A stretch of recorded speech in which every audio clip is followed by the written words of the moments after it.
Welcome to STV National. This is Balu Boyapati. Speaking at the United Nations General Assembly in New York on Tuesday, French President Emmanuel Macron said that Prime Minister Narendra Modi was right when he said that this is not the time for war. It is true that Indian Prime Minister Narendra Modi has said that this is not the time for war. It is not for revenge against the West or for the East to oppose the West. It is a collective time for our sovereign equivalent states to face the challenges we face together, he said.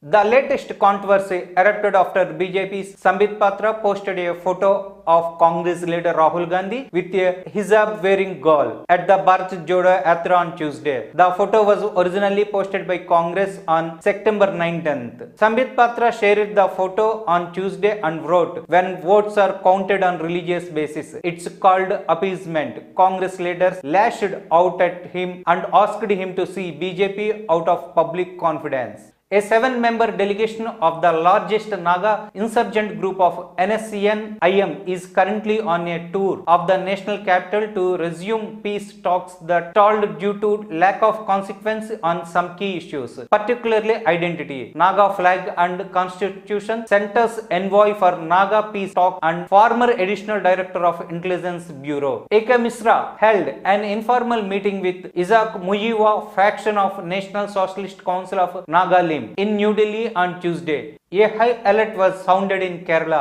after 2 shutters of the Parambakulam Dam got sanks and opened on their own, raising the dangerous water level in the Chalakudi River. People living on the banks of river near the dam have been alerted and those living in low-lying area have been evacuated while efforts are being made to contain the leakage. Perungalkottu Dam shutters were opened and the pressure was reduced. The state government has simultaneously requested neighboring Tamil Nadu to open all sluice gates. US National Security Advisor Jake Sullivan said on Tuesday that the US has welcomed Prime Minister Narendra Modi's message to Russia President Vladimir Putin on the war in Ukraine. Addressing a press conference at the White House, Sullivan said what Modi said was a principled statement on behalf of what he believed was right, which the US welcomed very much.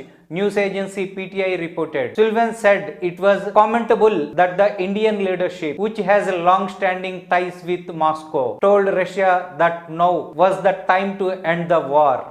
A man who set himself on fire near Japanese Prime Minister Fumio Kishida's office on Wednesday was found unconscious. Local media said initial details about the incident in Tokyo were scanned, and police and the Prime Minister's office declined to comment. TV Asahi said the man shot himself after telling police he was against a state funeral for slain former Prime Minister Shinzo Abe. A police officer who tried to put out the fire was injured, the television station said. Australia beat India by 4 wickets in the first T20 international to take a 1-0 lead in the 3-match series. Matthew Wade's unbeaten 45 of 21 balls and Cameron Green's lightning innings saw the Kangaroos cruise to victory with 4 balls to spare. Earlier, Hardik Pandya and KL Rahul scored half centuries as Indian reached 208 by 6 in 20 overs after Australia captain Aaron Finch won the toss and elected to field first. Jasprit Bumrah and Rishabh Pant did not get a place in the India's playing 11. A Chinese government spokesperson said that China is ready to go to great lengths to try for a peaceful reunification with Taiwan. Following weeks of military exercises and war games in Beijing near the island, China claims the democratically governed Taiwan as its own territory. Taiwan's government rejected China's sovereignty and says only the people of the island can decide their own future. India's first female classical solo santoor player Dr. Varsha Agarwal mesmerized the audience and reminisced about the old days, art and shared her experiences from her earlier training. Born in a family of traditional Rajasthani doctors in Jhalawar, Rajasthan, Dr. Varsha Agarwal's grandfather, Dr. Kalyan Mal Agarwal, was a music-loving physician. He thought that his son would like music, but it did not happen. Doctor, in conversation with Ashwin M. Dalvi, the doctor talks about her journey from Rajasthan to Kashmir in the Sufia Gharana and her journey as the first female classical solo santoor player in Sopori Buzz, Kashmir ke Varsha spoke.